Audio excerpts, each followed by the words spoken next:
I think it can be used as like a marketing, obviously the obvious, the marketing tool. It's kind of at the forefront. It's the media, it's the magazines that we read, it's obviously the places that we see on billboards and things like that. I think it's really powerful, and not everyone's aware of how powerful it actually is. I think sometimes the actual connotations and examples that are used are not a true reflection of society today. There are so many groups that are not represented within the media, which need to be overturned and kind of symbolised heavily and more dominantly within the media. I think fashion itself is a culture which so many young people look to gain some kind of fellowship, some kind of groupage, or being seen as something that's you're part of, and so therefore we need to include all people within that, and it's such a powerful thing that we can use. Thank you. I mean, I want to pick up on that because, like I said, I work on queer aesthetics, specifically Mediterranean Caribbean migrations and queer aesthetics, and to recognise what Montana was saying, specifically on the linking marketability and sort of consumer power, but to say that I think that people, this could just be really naive, I think people do recognise how powerful things like fashion and aesthetics are, precisely, and I said I wouldn't talk about Beyonce today, but here we are. At the Super Bowl in the US, at the sports event, I guess, wore fashion that was linked to the Black Panther movement in the US, like the black beret and the all black sort of leather-clad outfit, and there are different outrages or whatever that was caused by that, like sheer showing of black femininity, American femininity, but also it was precisely something that stirred up a lot of feeling and outrage and history, precisely because the fashion linked to those things. And that's not at all, maybe the opposite of an endorsement of that, because I think there's that savvy in the marketability of certain fashion that kind of can void or vacate the actual movements that have taken those up.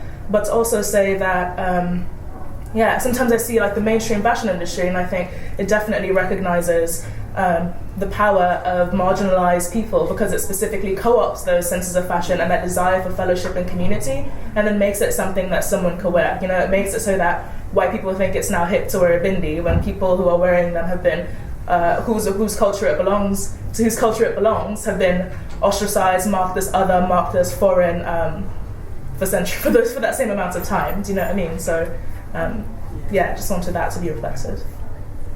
Yeah, I mean, I just want to follow on from what you said, because for me, when I heard that question, I'm wondering if you mean the industry or just how people use fashion, because the industry for me is mostly about commodification. It's about turning something into a product, right, and making money from that. So for me, I think actually fashion can really learn from what's happening outside. Fashion industry can learn really from what's happening outside of that, what people are doing on the streets, for example. Maybe not, I don't know, I feel a bit strange about the whole commodification of fashion. I wanted to say more, but I've forgotten now. I'll come back.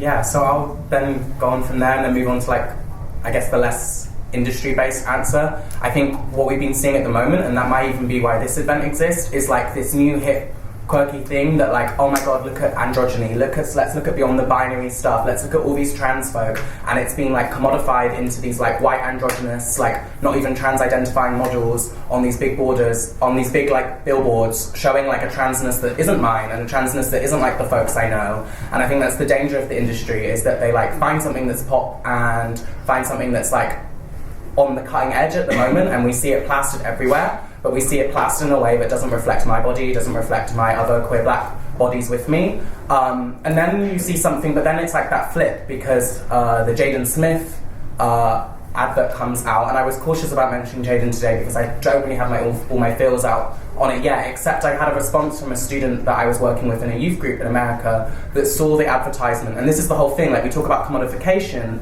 but then this advert comes out, and we don't know how Jaden identifies, but I'm pretty sure at the moment, Jaden still identifies as cis.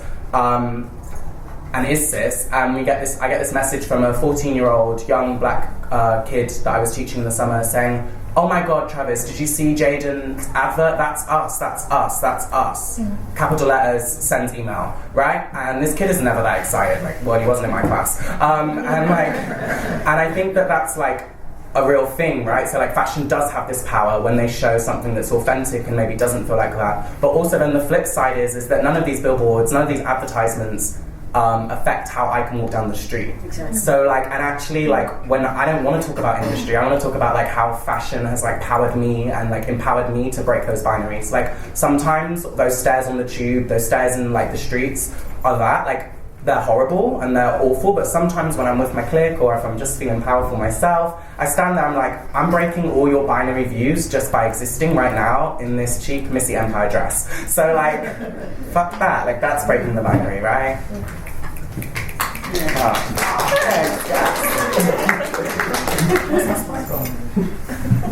Yeah, I mean that's exactly what I was going to say around the power in terms of it does become more acceptable, or some things can become more acceptable in that power of fashion to say, okay, there are more genderqueer bodies or more binary bodies, but then it's like, who is that reaching? Who is acceptable for? Because like you said, you know, it's not going to make your life any safer walking down the street. So it can be acceptable on the screen or on the advert, but then in real life, people still have that you know, there's still that connection to violence that you're still going to experience. So it's like, where does that shift? You know, where does it shift? Like you have to also be on that billboard to then not face that violence. Yeah, that's what I'm interested in. Yeah.